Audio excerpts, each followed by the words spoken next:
اللہ تعالیٰ اپنے بندوں سے بڑا جلد راضی ہو جاتا ہے. وہ اپنے بندوں کو بہت زیادہ مشقت میں نہیں ڈالتا. وہ اپنے بندوں سے اپنی نعمتوں کا بدلہ نہیں چاہتا. بہت سخت مشقت والی عبادتیں نعمتوں کے بدلے نہیں چاہتا. وہ بڑی جلدی رحم فرماتا ہے. ماں پیار کرتی ہے اپنے بچے سے، لیکن وہ ناراض بھی ہو جاتی ہے بعض چیزوں پہ. بعض معاملات اس کا دل بھی دکھاتے ہیں. بعض جگہ وہ رو کے یہ بھی کہتی ہے کہ تو نے میری محبت کا کوئی نتیجہ نہیں مجھے دیا، میری ساری کمائی تو نے ضائع کر دی. والد بہت ساری جگہوں پہ ناراض ہوتا ہے، شکوہ کرتا ہے، کہتا ہے میری بیماریوں کی، پریشانیوں کی، بڑھاپے کی، کمزوریاں کا سبب بیٹے تو ہی بن گیا. یہ ساری تکلیفیں تو ٹھیک ہو جائیں تو میری شاید عمر بھی بڑھ جائے، صحت بھی ٹھیک ہو جائے، میں زیادہ دیر جوان رہ سکوں. ناراض ہوتے ہیں ماں باپ. اسی طرح ماں باپ راضی بھی ہو جاتے ہیں، وہ بڑی جلدی راضی ہو جاتے ہیں. میں اکثر کہتا ہوں کہ والد کو راضی کرنے میں 5-7 منٹ لگ جاتے ہیں، اماں تو 1.5-2 منٹ میں راضی ہو جاتی ہے. ابا جی کو 5-7 منٹ لگتے ہیں، کئی دفعہ کہنا پڑتا ہے، کوئی دلائل دینے پڑتے ہیں، لیکن والدہ کے لیے تو کچھ بھی نہیں. آپ نیرا جا کے پیروں میں بیٹھ ہی جائیں، کچھ بھی نہ کریں. آپ پورا روئیں نہ، رونے والا منہ ہی بن جائے تو اماں تو نرم ہی نرم ہے، جس وقت جو مرضی آپ کرا لیں ہو گیا. اللہ تبارک و تعالی بلا مثال و بلا تشبیہ سمجھانے کے لیے عرض کرتا ہوں، اللہ بھی بعض معاملات میں اپنے بندوں سے ناراض ہو جاتا ہے. وہ کہتا ہے میں تکبر کرنے والوں کو پسند نہیں کرتا. وہ کہتا ہے فسادی پسند نہیں ہے. وہ فرماتا ہے کہ راہوں میں کجی کرنے والے پسند نہیں ہیں. وہ فرماتا ہے کہ بدعہدیاں کرو گے تو میں صبح قیامت تم سے سوالات کروں گا. اللہ تبارک و تعالیٰ بہت ساری چیزوں کو ناپسند کرتا ہے، ناراض ہو جاتا ہے. بلکہ نبی پاک صلی اللہ تعالی علیہ وسلم نے فرمایا تم بات کرتے کرتے کوئی ایسا جملہ بول دیتے ہو کہ رب اتنا ناراض ہوتا ہے کہ تمہیں پتہ بھی نہیں ہوتا، تمہارے لیے جہنم کا فیصلہ کر دیتا ہے. اس لیے پہلے تولو پھر بولو. خود اپنے لفظوں کی تو تم پہرے داری کرو نا کہ میں کیا کہہ رہا ہوں. کوئی ایسا جملہ، کوئی ایسی بات وارث شاہ مان کری نہ وارثاندہ، کوئی ایسی بات نہ تمہاری زبان سے نکلے. اور حضور یہ بھی فرماتے ہیں کہ اس کا دوسرا پہلو بھی ہے. بعض اوقات تم بات کرتے ایسا جملہ کہتے ہو وہ اتنا راضی ہوتا ہے کہ تمہارے لیے جنت کا فیصلہ فرما دیتا. مسلمان کو اب یہ حکم ہے، اس ساری گفتگو کا نتیجہ یہ ہے کہ وہ اپنے جذبات پر، خیالات پر، نگاہوں پر، زبان پر، کانوں پر تھوڑی توجہ دے. بے لگام نہ بنے، بے ترتیب نہ بنے، جو طبیعت میں آئے کر نہ گزرے. تھوڑا سا نہ سوچے سمجھے اور تھوڑا سنبھل کے چلے. کبھی ان کاموں کی طرف نہ جائے جن سے رب ناراض ہو جاتا ہے. ان کاموں کی طرف بڑھے جن سے اللہ راضی ہوتا ہے. میرے نبی پاک صلی اللہ تعالی علیہ وآلہ وسلم نے ارشاد فرمایا، بعض احادیث میں لفظ یہ ہیں کہ اللہ اپنے بندوں کو دیکھ کے مسکراتا ہے جو اس کی شان کے لائق ہے. جس ترتیب سے ہم مسکراتے ہیں، جس ترتیب سے ہم روتے ہیں، جس ترتیب سے ہم کسی بات کا اظہار تشکر کرتے ہیں، خدا ان باتوں سے پاک ہے. اب بہت ساری حدیثوں میں آیا کہ وہ مسکراتا ہے، تو کیا مطلب ہے مسکرانے کا؟ تو علماء تفسیر نے لکھا ہے مسکرانے کا مطلب یہ ہے کہ وہ بڑا ہی راضی ہوتا ہے اپنے بندے سے، بڑا راضی ہوتا ہے. یہ مطلب ہے. ایک تو مسکرانے کا مطلب یہ کہ وہ بڑا راضی ہو گیا، وہ مسکرا دیا اپنے بندے پہ. اور ایک اس کا معنی خود نبی پاک صلی اللہ تعالی علیہ وسلم نے بیان فرمایا. مسند امام احمد بن حنبل میں حدیث ہے، حضور سید عالم علیہ السلام سے صحابہ نے پوچھا یا رسول اللہ شہید تو بڑے لوگ ہوتے ہیں، شہیدوں میں افضل کون ہے؟ تو اللہ کے حبیب علیہ السلام فرمانے لگے وہ والا بندہ جو ڈٹ گیا تھا کافروں کے مقابلے میں، وہ ہلا نہیں، پوری طرح ڈٹ کے جو لڑا وہ شہداء میں افضل ہے. حضور فرماتے ہیں وہ جنت کے بالا خانوں میں سیر کرے گا اور رب اسے دیکھ کے مسکرائے گا. رب اسے دیکھ کے مسکرائے گا. اللہ تعالیٰ مسکراتا ہے اسے دیکھ کے. اور اگلے جملے میں حضور نے وضاحت کر دی، فرمایا جب رب دنیا میں کسی پر مسکراتا ہے نا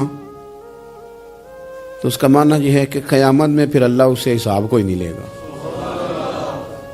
جس پر اللہ دنیا میں مسکرا دیا اس سے کوئی حساب تو وہ کام ڈھونڈنے چاہیے نا جس سے اللہ مسکرائے. ویسے کبھی ہم ایسا کرتے ہیں کہ نہیں کہ کسی کو راضی کیا جائے؟ یہ کام ہم کرتے ہیں کہ ہماری کمپنی کا جو سربراہ ہے وہ ہم سے راضی رہے.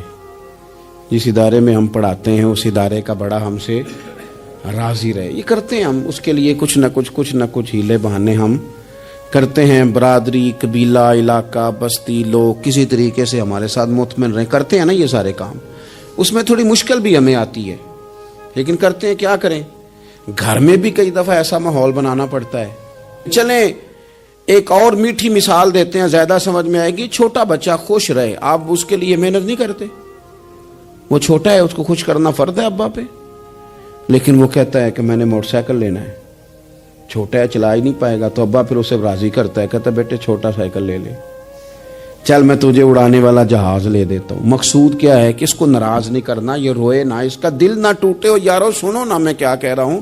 اگر چھوٹے بچے کے لیے وہ چیزیں ڈھونڈتے ہو، میرے ابا جی نا اپنے نواسے کے لیے کھلونا لے کے آئے تو بچہ بڑا ہی کھیلا تو ابا جی کہنے لگے لو پیسے پورے ہو گئے. میرے بچے کو پسند بڑا ہے نا، پیسے پورے کر چھڑے نے. دیکھو نا جی کتنا اس کو راضی ہوا ہے.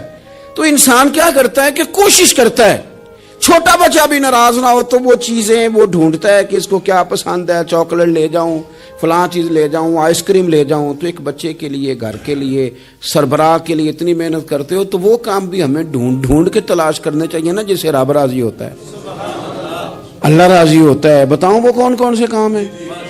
نبی کریم صلی اللہ تعالی علیہ وسلم نے ارشاد فرمایا 3 لوگ ہیں جنہیں دیکھ کے رب مسکراتا ہے. یا رسول اللہ صلی اللہ علیہ وسلم وہ کون کون سے؟ تو محبوب فرمانے لگے ایک وہ بندہ ساری مخلوق سوئی ہے، آدھی رات ہے، رات کا پچھلا پہر ہے، اس نے اٹھ کے وضو کر لیا، مصلی پہ کھڑا ہو گیا خدا کی یاد میں. فرمایا اسے دیکھ کے رب مسکراتا ہے جو اس کی شان کے لائق ہے. مسکراتا ہے اللہ. یہ تو سونے کا ٹائم تھا، یہ تو گہری نیند آنے کا وقت تھا، رات کا پچھلا پہر. رات پوے تے بے درداں نو نیند پیاری آوے، تے درد منداں نو یاد سجن دی ستیاں وی آن جگاوے. اور ساون کی کالی راتوں میں جب بوندا باندی ہوتی ہے، وہ راتوں کو اٹھ روتے ہیں جب خلقت ساری سوتی ہے. اللہ مسکراتا ہے.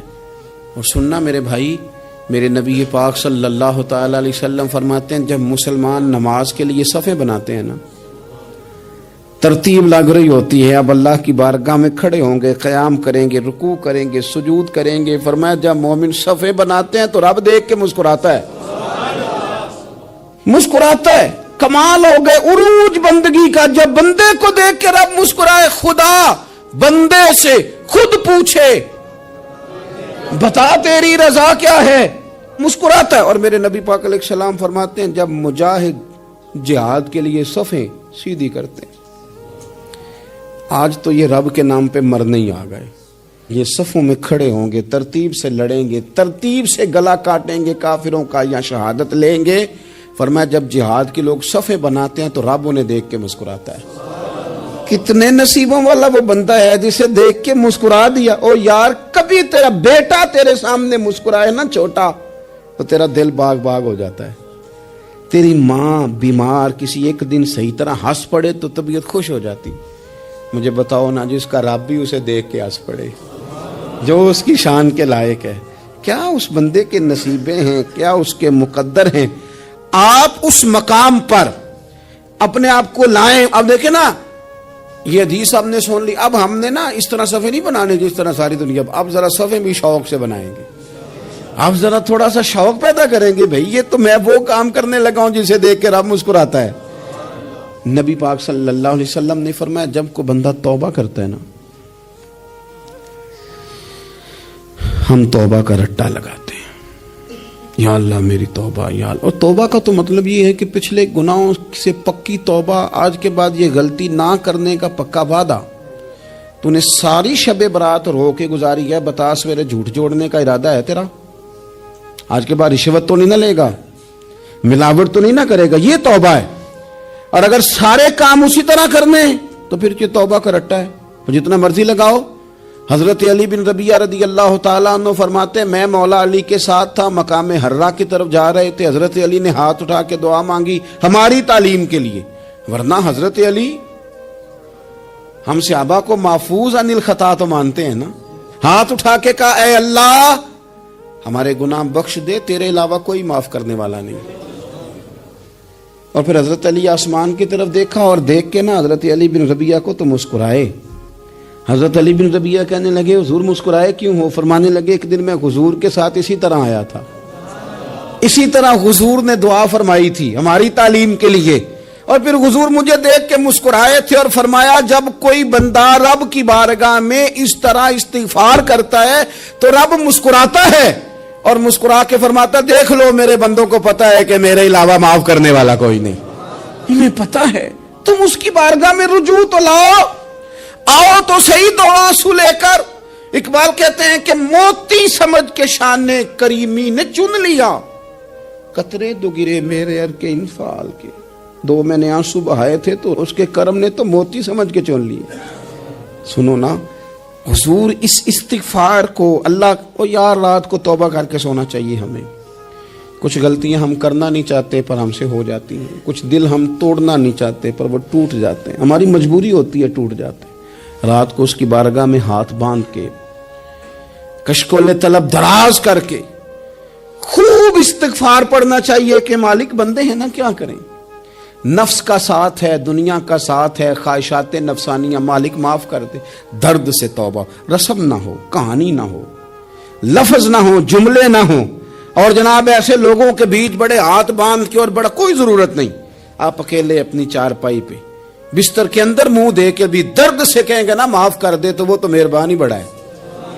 میرے نبی پاک صلی اللہ علیہ وسلم مثال دیتے ہیں، فرمایا ایک آدمی صحرا میں جا رہا، صحابہ سے حضور خطاب کر رہے ہیں، فرمایا ایک آدمی صحرا میں جا رہا تھا، اس نے اپنی اونٹنی پہ کھانا پانی پیسے ہر چیز رکھی ہوئی تھی، صحرا تھا بہت بڑا، درمیان صحرا کے گیا تو تھوڑا سا سستانے کے لیے آرام کرنے کے لیے اونٹنی سے نیچے اترا، اب اس نے اونٹنی کی لگام اونٹنی کی نکیل اپنے سرہانے کے نیچے رکھی، ہاتھ کے ساتھ پکڑی اور سو گیا، تھوڑی ہی دیر کے بعد جب اس کی آنکھ کھلی تو دیکھا اونٹنی غائب ہے، صحرا میں وہ پیدل نہ آگے جا سکتا ہے نہ پیچھے جا سکتا ہے، نہ دائیں نہ بائیں، کھانے کو روٹی نہیں، پینے کو پانی کا قطرہ نہیں، تھوڑا ادھر بھاگا ادھر بھاگا، تھک گیا، کریم محبوب فرماتے ہیں وہ پوری طرح نڈھال ہو گیا اور مایوس ہو گیا، معاذ اللہ مایوس ہو کے دوبارہ اسی جگہ آ کے لیٹ گیا جہاں پہلے لیٹا تھا، انتظار کرنے لگا کہ اب موت ہی آئے گی،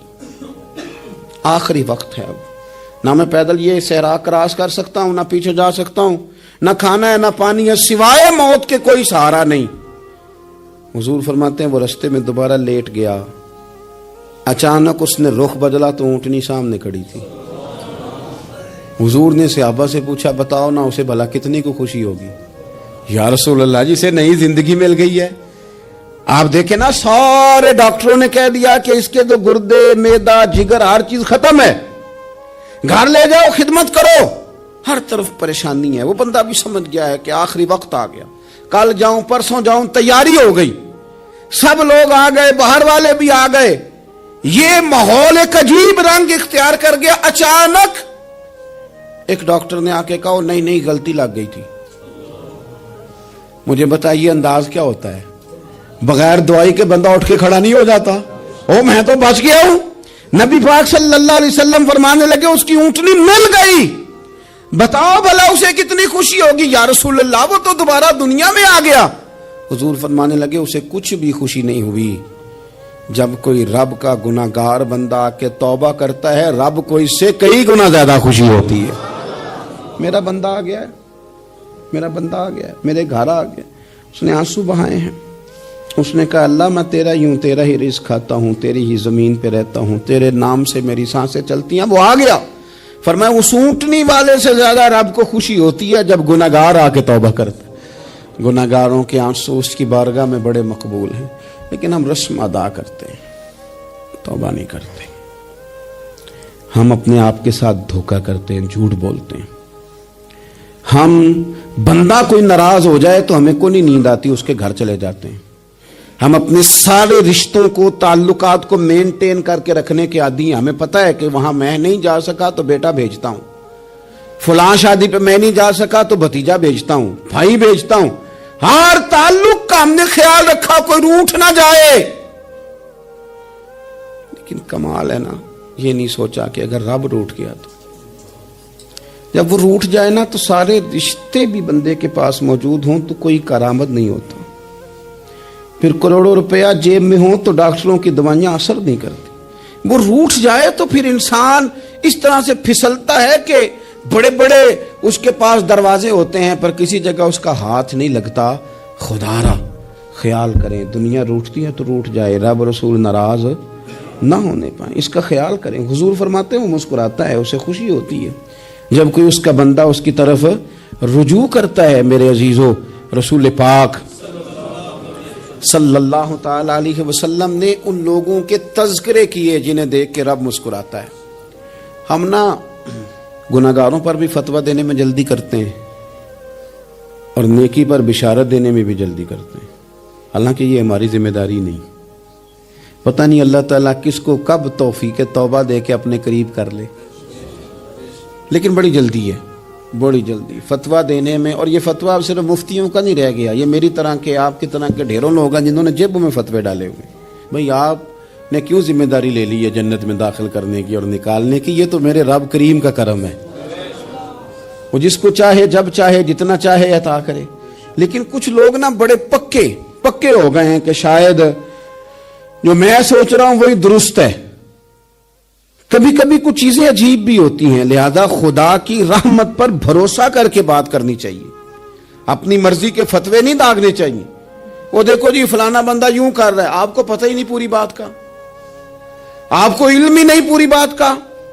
حضرت بہاءاللہ نقشبند بخاری رحمت اللہ علیہ فرماتے ہیں میں حج کرنے گیا تو وہاں میں نے ایک آدمی کو کروڑوں کا کاروبار کرتے دیکھا تو میرے دل میں خیال ہے یہاں بھی اللہ اللہ کرنی چاہیے تھی, دنیا داری کر رہا ہے. لیکن فرماتے ہیں حج سے فارغ ہوئے تو میں نے دیکھا وہی بندہ سارا کچھ رب کی بارگاہ میں خیرات کر رہا ہے اور سینکڑوں غریب حاجی ہیں جن کو پورے خرچے دے رہا ہے. تو میں نے وہی اپنی سوچ سے توبہ کی کہ میں کہاں تھا. بڑی جلدی کھڑے نہ ہو جائیں. حضرت حسن بصری رحمت اللہ تعالی علیہ ارشاد فرماتے ہیں کہ میں دریا کے کنارے گیا تو وہاں میں نے ایک شخص کو دیکھا, وہ اپنی ایک خاتون کی گود میں سر رکھ کے بیٹھا اور قریب ایک بوتل بھی پڑی ہے. میرے دل میں معاذ اللہ خیال آیا کہ دیکھو کس انداز میں ایک عورت کے ساتھ یہ ہے اور پاس بوتل بھی پڑی ہے, جانے شراب ہے. کہتے میں سوچ ہی رہا تھا کہ اچانک ایک کشتی آ رہی تھی دریا میں, وہ ہج کو لے کھائے, کشتی میں 4-5 لوگ تھے, وہ دریا میں ڈوبنے لگے. وہ آدمی تیزی سے اٹھا, دریا میں چھلانگ لگائی, پہلے ایک کو نکالا, پھر دوسرا نکالا, پھر تیسرا نکالا. ایک بندہ رہ گیا, کہنے لگا حضور مجھے تو آپ نے گناہگار سمجھا ہے, میں تو بڑے غلط انداز میں یہاں بیٹھا ہوں, آپ نے جو سوچا چلیں یہ چوتھا بندہ آپ نکالنا ہے, کرے نا یہ کام, کرے نا یہ کام. بڑے بھولے بھالے بڑے اللہ والے, ریاض آپ کو بس ہم ہی جانتے ہیں, اتنی جلدی فتویٰ. حضرت حسن بصری فرماتے ہیں میں پشیمان ہوا, میں نے کہا مجھے تیرنا نہیں آتا, تو دیر نہ کر چوتھا ڈوب نہ جائے. کہتے اس نے چھلانگ لگائی, چوتھا بھی نکال لایا اور کہنے لگا حضرت آپ نے جلدی کی سوچنے میں, یہ بی بی میری ماں ہے اور یہ سرکے کی بوتل ہے. ہم ماں بیٹے کا یہ مشغلہ ہے کہ یہ وہ جگہ ہے جہاں آ کے لوگ مسافر اترتے ہیں اور یہاں سے کسی کا گھر 100 میل ہے, کسی کا 200 میل ہے. ہم صبح سرکہ کھجوریں روٹیاں لے کے یہاں آتے ہیں, مسافروں کی نوکری کرتے ہیں, کوئی پریشان ہو تو مدد کرتے ہیں. حضرت خواجہ حسن بصری فرماتے ہیں میں نے معافی مانگی, ان سے بھی مانگی, رب سے بھی مانگی. انہوں نے مانگ لی نا, بزرگ تھے, پر ہم کو نہیں تیار مانگنے کو.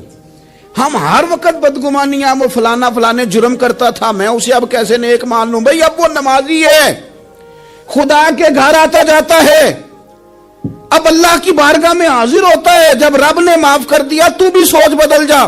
سنیں حضور کیا فرماتے ہیں.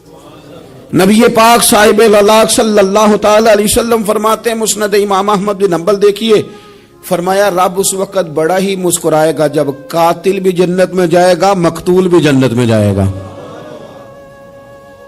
یا رسول اللہ مقتول تو گیا, یہ قاتل کیسے چلا گیا؟ حضور فرماتے ہیں جائے گا, اور جائے گا اور رب مسکرائے گا جو اس کی شان کے لائق ہے. یا رسول اللہ کس طرح؟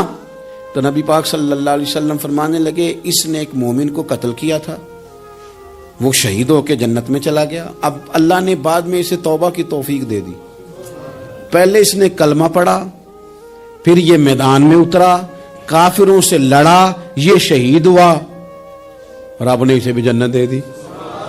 قاتل بھی جنت میں، مقتول بھی جنت میں، اور بات اتنی انوکھی ہے کہ رب دیکھ کے مسکرا رہا ہے جو اس کی شان کے لائق ہے۔ ہم جلدی میں ہیں، ہم انتظار نہیں کر رہے کہ شاید توبہ کر جائے، ہم انتظار نہیں کر رہے، لیکن میرے عزیز اتنی جلدی نہ کریں۔ سوچوں کا صاف ہونا، ذہنوں کا پاک ہونا، اور لوگوں کے بارے میں گمان کا اچھا ہونا۔ آپ کسی نفسیات کے ڈاکٹر کے پاس چلے جائیں، اسے کہیں ٹینشن بڑی ہے، میں ان کے مضامین پڑھتا رہتا ہوں، وہ سب سے پہلا سبق آپ کو یہ پڑھائیں گے کہ اچھا سوچا کریں۔ اچھا سوچنے سے بندہ تندرست رہتا ہے۔ کس سے بندہ تندرست رہتا ہے؟ ہیں جی، واقعی، یعنی اس والے پڑوسی کے بارے میں بھی اچھا سوچنا ہے گھر میں، اس والے کے بارے میں بھی، چھوٹے بھائی کے بارے میں بھی اچھا سوچنا ہے، اور بڑے کے بارے میں بھی اچھا ہی سوچنا ہے۔ یعنی اپنی برادری قبیلے کے بارے میں بھی اچھا سوچیں، جو قبیلے کا نہیں اس کے بارے میں بھی چلیں تھوڑا سا اچھا سوچ لیں۔ اپنے بارے میں تو اچھا سوچا ہے بڑا، میں کہتا ہوں کہ ہم اپنی غلطیوں سمیت اپنے آپ سے بڑا پیار کرتے ہیں، اور دوسرے کی ایک غلطی نظر آ جائے تو ہمیں گھن آنے لگ جاتی ہے۔ آپ جلدی نہ کریں، مالک نے موقع دیا ہے بندوں کو، نہ وہ کسی کا رزق چھین رہا ہے، نہ سانسیں چھین رہا ہے، وہ اپنی زمین پہ چلنے بھی دے رہا ہے، رہنے بھی دے رہا ہے، تو جب اس نے موقع دیا ہے آپ بھی تھوڑا موقع دیں۔ اللہ بڑا کریم ہے، دروازے کھولے گا، اس کے بندے اس کی بارگاہ تک پہنچیں گے۔ بدگمانیاں اور پھر بدگمانیوں کا عروج، اور اس لیول تک جا کے بات کر دینے کا جہاں سے خوف آئے کہ یار یہ بات نہیں کرنی چاہیے۔ رسول کائنات سرور دو عالم صلی اللہ تعالی علیہ وسلم فرماتے ہیں کہ اللہ مسکراتا ہے۔ دیکھو ہمارے ہاں نا ایک اور بھی مسئلہ بن گیا ہے، میں نے کچھ لوگوں کو نا پکا، میرے پیارے ہیں، محبت ہے مجھے، تو میں چونکہ آپ میری کلاس ہیں، میں مشاہداتی اور تجرباتی باتیں بھی کر لیتا ہوں، اسی کی روشنی میں کئی دفعہ گفتگو بھی تیار کرتا ہوں۔ کچھ لوگوں نے نا پکا ذہن بنا لیا یہ کہنے کا کہ ہاتھ بڑا تنگ ہے، پکا، آپ جس وقت پوچھ لیں ان کا ہاتھ اور بڑا ہی زیادہ تنگ ہے۔ آپ یقین کریں، بہن کا جو خامند ہے وہ کہہ رہا ہے جا حصہ لے کے آ، تیرے بھائیوں کی کمائی تو نہیں، تیرے ابا کی ہے، لے کے آ۔ وہ بیچاری اس کی منتیں کر رہی ہے، کہتی ہے اگر جاؤں گی نا تو وہ کہیں گے حصہ لے جا، آج کے بعد ہمارے گھر نہ آنا، میرا دروازہ نہ بند کرو، مہربانی کرو۔ اور بھائی سے بات کرتی ہے تو کہتا ہے ہاتھ ہی بڑا تنگ ہے، جب ٹھیک ہوگا تو دے دوں گا۔ نہ کریں یہ ظلم۔ ہمارے اپنے تڑپتے رہتے ہیں اور ہماری دولتیں اندر پڑی رہتی ہیں، ہمارے اپنے چھوٹی چھوٹی ضروریات کے لیے پریشان ہوتے ہیں، لیکن ہم بڑے بڑے بہانے ہیں ہمارے پاس، کہتے ہیں یہ نکما ہے، یہ نکھٹو ہے، یہ کام نہیں کرتا، اس میں فلانا ہے، بے فلانا ہے، بلہذا میں نے نہیں ساتھ چلنا۔ اظہار جب آپ کے اندر پیدا ہوتا ہے نا، اظہار، جب کسی کے لیے آپ حساس ہوتے ہیں تو آپ کو بھی سرور حاصل ہوتا ہے۔ نہ کریں یہ کام کہ آپ کو اللہ نے وسعت دی اور ہر وقت آپ ہاتھ تانگ ہونے کا رونا رو رہے ہیں، ہر وقت آپ یہ کہہ رہے ہیں میں بڑی آزمائش میں ہوں، جب خدا نے آپ پہ نہیں ڈالی تو اتنے جھوٹ بولنا صرف اس لیے کہ میرے پیسے بچ جائیں، صرف اس لیے کہانی سنانا کہ حالات میرے بڑے خراب ہیں کہ کوئی بندہ میرے سے کوئی تھوڑا بہت قرض نہ مانگ لے۔ سنو، نبی پاک صلی اللہ علیہ وسلم کے پاس مہمان آ گیا، بخاری مسلم ہے، حضور نے ازواج مطہرات کے گھروں میں پیغام بھیجا، کچھ چیز ہے ضیافت کے لیے؟ یا رسول اللہ کچھ بھی نہیں، یہ دو جہاں کے شاہ ہیں اور پاس کچھ رکھتے نہیں، دو جہاں کی نعمتیں ہیں ان کے خالی ہاتھ میں۔ یا رسول اللہ کوئی چیز بھی نہیں۔ حضور نے صحابہ کے مجمع پہ نظر ڈالی، یا رسول اللہ صلی اللہ علیہ وسلم حکم ہو، تو حضور فرمانے لگے تم میں سے کوئی بندہ ہے جو اسے گھر لے جائے روٹی کھلائے؟ ایک صحابی اٹھے فوراً، حضور میں لے کے جاتا ہوں کھانا کھلاتا ہوں۔ فرماتے ہیں میرے گھر میں صرف بچوں کا کھانا تھا، یہ نہیں کہ فریزر بھرا ہوا ہے نعمتوں سے، صرف بچوں کا کھانا، یہ نہیں کہ کسی کو دیکھ کے اپنی ہنڈیا پہ برتن دے لیا، صرف بچوں کا کھانا۔ کہتے ہیں گھر گیا، بیوی سے کہا کیا کیفیت ہے؟ کہنے لگی بچوں کی روٹی ہے۔ میں نے کہا بچے سلا دے، صبح ناشتہ کر لیں گے۔ تو کہنے لگی آپ کیا کھائیں گے؟ تو میں نے کہا نہ میں کھاؤں گا نہ تو کھائے گی، مہمان جو نبی پاک کا ہے۔ کہا اچھا، اب ذرا تجویز دیکھو میاں بیوی کی سوجھی آپس میں. کہتے ہیں کھانا لگا دینا کیونکہ ایک آدھ بندے کا کھانا ہے. اپنی غربتوں کا ہر جگہ اظہار کرنا, رونا رونا. یہ دیکھو غربت کیسے چھپائی جا رہی. اس کو کہا نہیں کہ چل تو تھوڑا رحم کھا, تو آیا ہے تو تھوڑا رحم کھا, یہ نہیں کہا اٹھ کے نا تو کھانا رکھنا اور اٹھ کے نا چراغ ٹھیک کرنے کے بہانے بجھا دینا. ہم دنیا والوں کے سامنے کیوں اپنے دکھ بیان کریں؟ ہم جو کہیں گے رب رسول کی بارگاہ میں کہیں گے. تو نا چراغ ٹھیک کرنے کے بہانے. اہلیہ اٹھی, کھانا دینے کے بعد چراغ ٹھیک کرنے کے بہانے بجھا دیا. خامد بھی ہاتھ چلاتے رہے, بیوی کبھی برتن رکھتی کبھی اٹھاتی, پتہ چلے کہ کھانا کھا رہے ہیں, کھانا کھایا جا رہا ہے. کہتے ہیں مہمان پیٹ بھر کے کھانا کھا گیا. یہ کام ہوا رات کے اندھیرے میں, اس وقت ہوا جب چراغ بھی بند تھا, اس وقت ہوا جب کوئی دیکھنے والا نہیں تھا, کسی پڑوسی کو بھی خبر نہیں تھی. فرماتے ہیں صبح کے اجالے میں اس مہمان کو لے کے مسجد نبوی میں نے قدم رکھا تو نبی کریم نے فرمایا رات جو تم نے کام کیا ہے نا اسے دیکھ کے میرا رب بڑا مسکرایا ہے, اللہ بڑا مسکرایا ہے. اللہ تر دامنی پہ شیخ ہماری نہ جائیے, ہم دامن نہ چھوڑ دیں تو فرشتے وضو کریں. یہ شان ہے صحابہ کی. نبی کریم علیہ السلام نے فرمایا رب رات مسکرایا تیرا یہ انداز دیکھ کے, اور اس نے قرآن نازل کیا وَيُؤْثِرُونَ عَلَىٰ أَنفُسِهِمْ وَلَوْ كَانَ بِهِمْ خَصَاصَةٌ. کچھ لوگ وہ ہیں جنہیں بڑی بھی ضرورت ہو تو دوسروں پر اثار کر دیتے ہیں, قربانی دے دیتے ہیں. رب مسکرایا ہے, اندر پیسے رکھے ہوئے ہیں, اندر پیسے رکھے ہوئے ہیں, اور بہن آ کے منت کر رہی ہے کہ بھائی حالات بڑے خراب ہیں, تھوڑی سی مہربانی کر. تو کہتے ہیں بہن پردہ ہی ہے بس, کیسے بتاؤں تجھے حالات, مجھے کیا بتاؤں, کام کتنی مشکل سے چلتا ہے, یہ پردہ یہ بس. بہرحال اگر تو نے کہا ہے نا 50,000 تو میں زیادہ نہیں کو 20 کو دے دوں گا تجھے, وہ بھی خاصی نیکی کر کے, وہ بھی بتا سکھا کے. رات اماں پہ علیحدہ سے احسان چڑھاؤں گا, ابا پہ علیحدہ سے چڑھاؤں گا کہ تمہاری بیٹی کے ساتھ تعاون کر رہا ہوں, سارے علاقے کو ویسے ہی بتاؤں گا. اور وہ غریبنی بیچاری 20,000 لے کے گھر گئی ہے, پہ سفارشیں کر رہی ہے کہ مہربانی کرو. میں نے ایسے بھی دیکھے ہیں جو پہلے بیوی کو پکڑاتے ہیں تو دے, اس لیے کہ پھر وزیر اعظم تو ڈنڈا نکال لے گا تو بڑا مشکل ہو جائے گا پھر گھر میں رہنا, لہذا وہ یہ تو آگے لگ. یہ کیا لہجہ ہے آپ کا, یہ تو کسی کو بھی دیں تو چھپا کے دینے کا حکم ہے, کسی کو بھی دیں تو ہمیں حکم یہ ہے کہ سیدھے ہاتھ سے دینا ہے, الٹے کو خبر. اور یہ جو بالکل ہی اپنے ہیں ان پر تو پردہ پوشی آپ کے لیے ویسے ہی ضرورت تھی. میرے عزیز رب مسکراتا ہے. میرے نبی پاک علیہ السلام نے یہ اعمال ہمیں بتائے جن پر اللہ مسکراتا ہے, خوش ہوتا. اور بعض لوگوں کو حضور نے نامینیٹ کیا. حضرت سعد بن معاذ رضی اللہ تعالیٰ عنہ عظیم صحابی تھے. یہ وہ خوبصورت صحابیاں جن کے جنازے کو کندھا میرے نبی پاک نے عطا فرمایا, حضور نے کندھا عطا فرمایا. کمال ہو گئی. نرخ بازار محبت کا انوکھا ہی ہو گیا, خود خریداروں میں شامل آ کے مولا ہو گیا. حضور نے کندھا دیا. حضرت سعد بن معاذ رضی اللہ تعالیٰ عنہ کا جب جنازہ اٹھا ان کی والدہ رو پڑی, بڑے درد سے روئی. ماں تھی نا, ان کی آواز جب حضور تک گئی تو نبی پاک نے فرمایا آنسوؤں کو روک لے, آواز کو کم کر لے, تیرے بیٹے کی تو جب روح پرواز ہوئی ہے تو رب مسکرایا ہے. جس کے آنے پہ رب راضی ہو مسکرا دے جو اس کی شان کے لائق ہے. یہ تو وہ لوگ ہیں کہ جن کے جانے پر نا رب, وہ کسی نے کہا تھا کہ میرے مرنے پہ ہر سو شور مچ جائے گا, دیکھو گے میرے مرنے پہ ہر سو شور تمہیں پتہ چل جائے گا جب ہم جائیں گے. میرے مرنے پہ ہر سو شور مچ جائے گا, دیکھو گے. اور کہنے الوداع سرکار خود تشریف لائیں گے. اور درویش کہنے لگے بات مرندے مکھڑا میرا ہو جاوے جے تازہ, پھر سمجھ لینا محبوب میرے نے آن پڑے ہے جنازہ. اور عاشق کا جنازہ ہے, ذرا دھوم سے نکلے اور محبوب کی گلیوں سے ذرا گھوم کے نکلے. فرمایا کہ ان کے تو جانے پہ رب کریم. اور حضور نے ایک دعا بھی دی. حضرت ابو طلحہ, حضرت طلحہ رضی اللہ تعالیٰ عنہ صحابی تھے, ان کا وصال ہو گیا تو حضور نے دعا بھی دی. فرمایا یا اللہ جب میرا طلحہ آئے نا تو اس سے مسکرا کے بات کرنا, یہ تجھ سے مسکرا کے بات کرے جو تیری شان کے لائق ہے.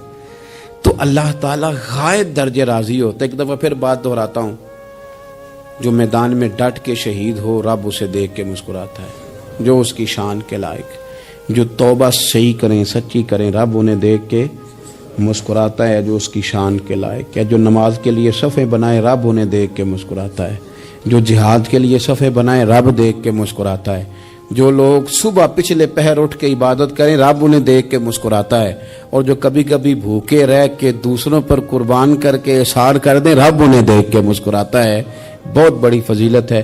اللہ ان سارے کاموں میں سے کسی ایک کام پہ ہمیں بھی لگا دے تاکہ یہ بڑی فضیلت اللہ تعالی ہم گناہگاروں کے حصے میں بھی فرما دے. آخر دعوانا ان الحمدللہ رب العالمین.